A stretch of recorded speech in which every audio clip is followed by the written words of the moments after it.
बिस्मिल्लाहिर्रहमानिर्रहीम, अस्सलाम वालेकुम। मैं हूं ज़ुबैर अमान। अमीर बलाज टीपू कत्ल केस में आज बड़ी पेशरफ्त हुई है। पुलिस की जानिब से एहसन शाह को अदालत में पेश कर दिया गया है।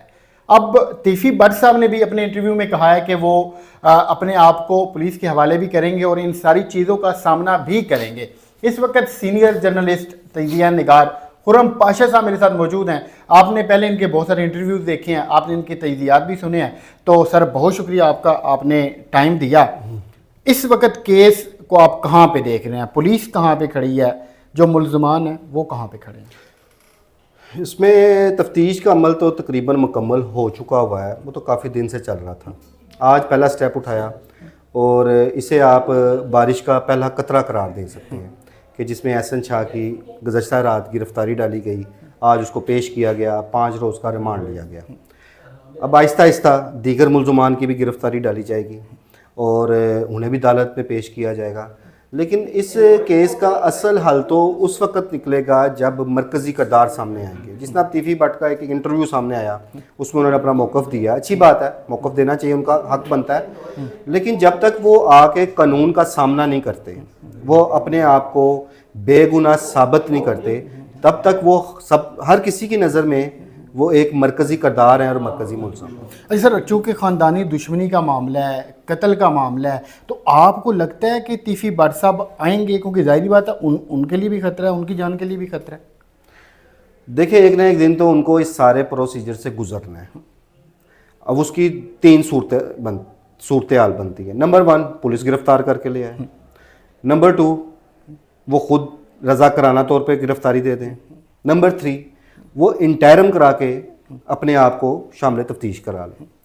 अब इसमें जो मोस्टली चांस है कि मुस्तकबिल में अगर ऐसा हुआ तो जिसके ज़्यादा चांसेस है कि वो आएंगे, इंटरम कराएंगे, शामिल तफ्तीश होके अपना मौक़िफ़ देंगे। अब अगर वो बेगुनाह हैं तो इस चीज़ को उन्होंने अपनी बेगुनाही को साबित उन्होंने करना है कि आखिर उनके पास ऐसे क्या एविडेंस है जिसकी बेस पे वो कहते हैं कि मेरा इस कत्ल से तल्लुक़ ही कोई नहीं है। और अगर वो गुनहगार हैं तो वो सारा मामला पुलिस के हाथ में है। वो पुलिस ने इस चीज़ का फ़ैसला करना है। पुलिस के बाद अदलिया ने इस चीज़ का फ़ैसला करना है कि आया तीफी भट्ट गुनहगार है या बेगुनाह है। उनकी बेगुनाही या गुनाहगार होने का फ़ैसला आपने या मैंने नहीं करना। अब इसमें एक चीज़ जो बहुत ज़्यादा चल रही हैं और मार्केट में ये अफवाहें भी सरगर्म थी, टीमें चली गई हैं पकड़ने के लिए, जी छापे मारे जाएंगे, ये हो जाएगा वो। अभी तक ऐसी सूरत हाल कोई नहीं है। इसमें जो टेक्निकली जो बात होती है, एक प्रोसीजर होता है रेड वारंट हासिल करने का।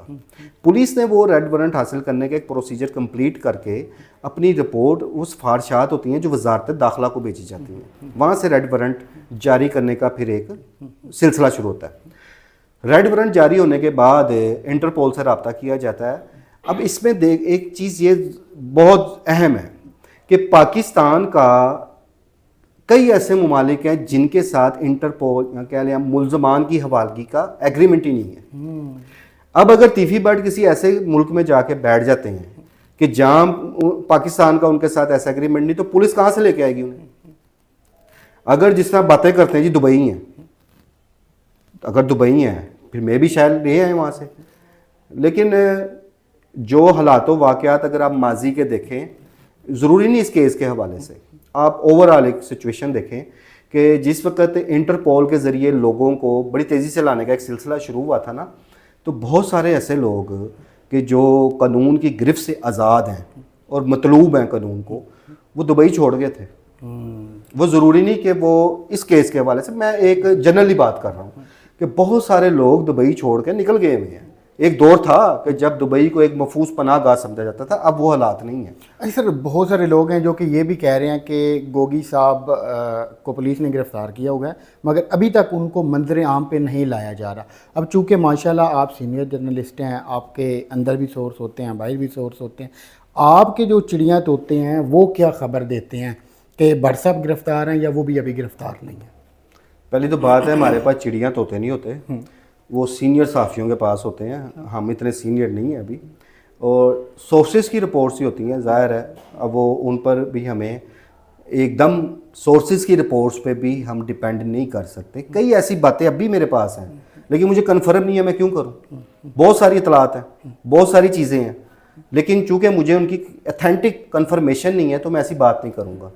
सेम इसी तरह गोगी भट्ट के हवाले से बातें थी जी, वो गिरफ्तारी पेश कर दी है उन्होंने, वो खुद चले गए हैं, किसी ने कहा पकड़ लिया, ऐसी कोई अथेंटिक रिपोर्ट अभी तक नहीं है।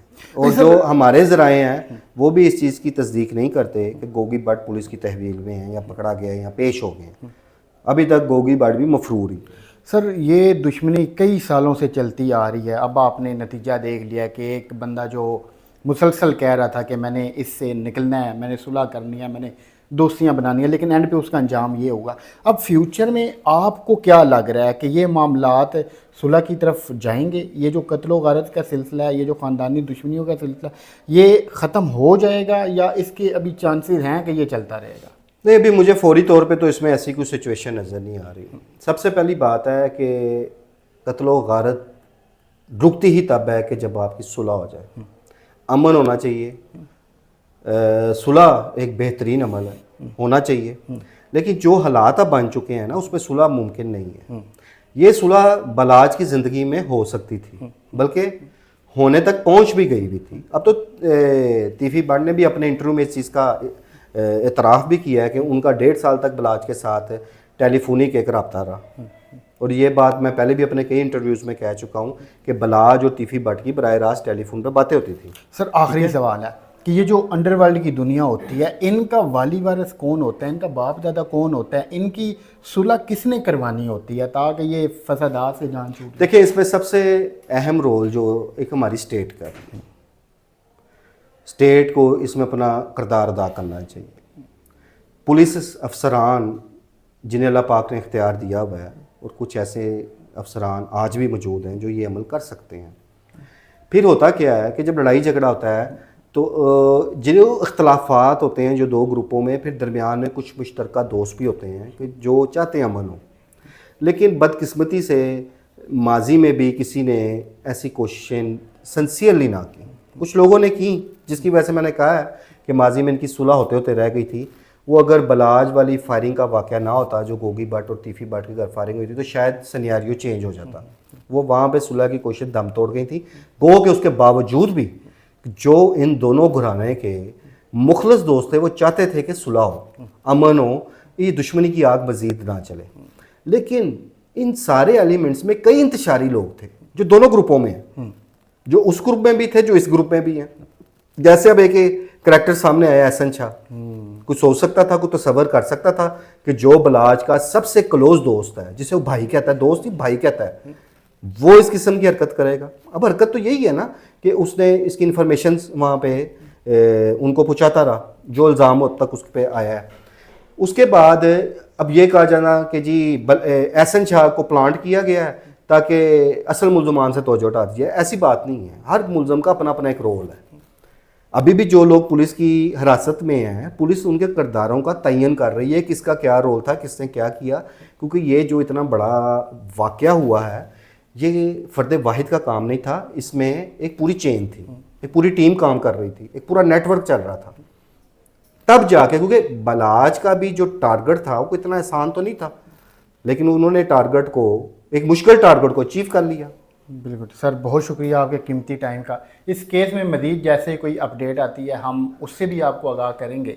अब हमारी स्टेट को या फिर किसी बड़े को आगे बढ़ने की ज़रूरत है। इन दुश्मनियों को ख़त्म होना चाहिए ताकि हमारे माशरे में अमन कायम हो, हमारे बच्चे महफूज रह सकें, उनकी जानें महफूज हो सकें।